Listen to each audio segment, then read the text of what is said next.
Дэлхийн хэмжээний 3 томоохон кино наадмын нэг 67 дахь удаагийн Берлиний олон улсын кино наадам энэ сарын 13-наас 19-ний өдрүүдэд амжилттай зохиогдлоо.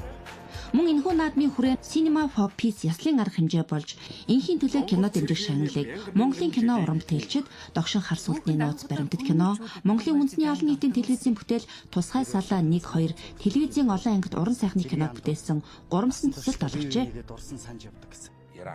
Косово, Чад, Сирилион. Шагналыг тус тусны санаачлагч, зөвлөх продюсер, улсын хурлын гишүүн болд ахлагчтай баг Рихстагийн ордонд гардан авлаа. Түүнтэй хамт Догшин хар сүлдний нууц баримтат киноны продюсер Гамболд, найруулагч Ариун Жаргал, зохиогч Бат Хүрүү, Тусгай салаа киноны продюсер Оюун Дээр, ерөнхий найруулагч Батбаяр нар уран бүтээлчтэй төлөөлөн шагналаа гардан авсан юм.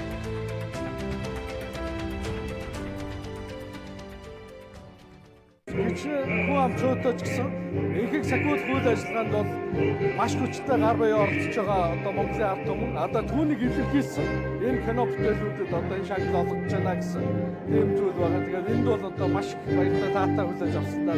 Тэгээд ер нь зохиол өөрөө их сайн гарсан. Зохиол өөрөө сайн гарах үндсэн шат нь бас батлан хамгаалах юм жанжтай мэрэгчлийн зөвлөхүүд ажилласан. Одоо энэ бол одоо үзэгчдэд хүлэхэд бол маш том албанууд болсон. Тэгээд манай уран бүтээлчид гэсэн гарны хэлж бол маш богино хугацаанд бол үзэгчтэй бас нэлээд их одоо өшөө хүлээдэг олон одоо үзэгчтэй бас болж чадсан уран бүтээл байгаа. Тэгээд энэхүү шагналыг дэлхийн инх тайван, хүний эрх, байгаль орчны тулгамдсан асуудлыг олонний анхааралд хүргэж асуудлыг шийдэхэд уран бүтээлчдийн хувь нэмрийг оруулах зорилгоор 2001 онд анх байгуулагдсан Cinema for Peace олон улсын сангаас жил бүрийн Берлиний кино наадмын үеэр олгодог юм байна. Энэ байгууллага бол 2001 оноос эхлээд жил бүрийн арга хэмжээнд Берлиналийн үеэр зохион байгуулад маш том алдартай жүжигчид энийг дэмжиж оролцож байгаа юм байна. Гол санаа нь бол кино уран бүтээл бол зөвхөн урлаг төдийгүй нөрөө нийгэмдээ нөлөөлөх гол хэрэгсэл гэдэг утгаар нь энийг авч үзье. Тийм учраас бид нар бас нийгмийн хариуцлагаа хөгжүүлээд киногороо дамжуулж идэх санаа. Тэгэл одоо анхны дарга нь Леонардо Ди Каприо, тэгэл дараа нь Жорж Клуни, Никол Кидман, одоо Бен Аффлек бүхэл одууд энийг дэмжиж оролцож шагнал авч байсан, үгдэж байсан юм байт юм байлээ. За энэ жил бол бидний хувьд бол энэ жилийн Cinema for Peace-ийн дарга нь Францын алдарч жүжигч Катрин Денов байсан. Тэгээ мань хүн биднэрт бас энэ шагналыг гард туссан баярлалаа үлээ болсон.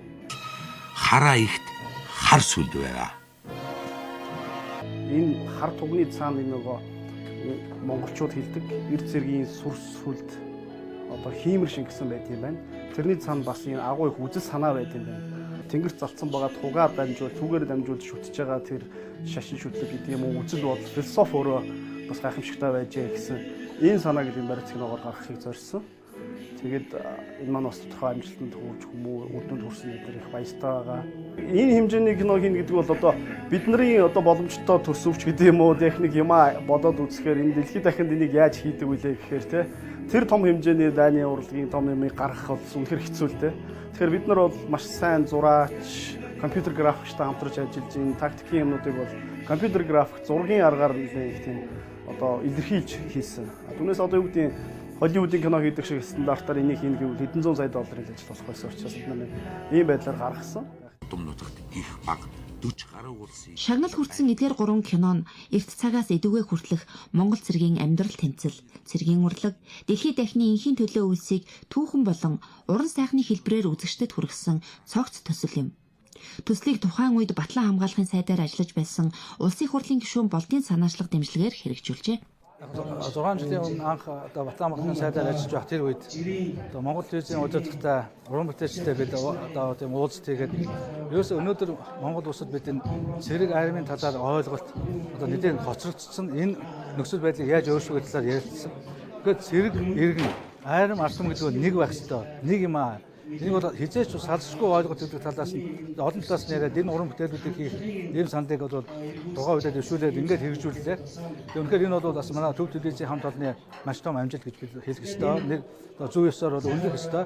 Цаашдаа ч гэсэн одоо бид иймэрхүү бүтээлээ бол өргөжлүүлээд түүхээ өөрийнхөө өнөөгийн цэрэг дайчдын амьдрал ер нь Монголын инх тайванч гадаад бодлого Монголын амьдралын бүхий л салбарыг одоо олон түмэнд хүрэх, дэлхийн нийтэд хүрэх ийм одоо сайхан шинэ зам, шинэ өргөнчлөө энэ шагнал авснаар бол нэгж гэж бол бид харж байгаа. Энэ талаар ч гэсэн одоо цаашдаа бол одоо олон чиглэлээр бол хамтран ажиллах болцоотой л гэж харагдана.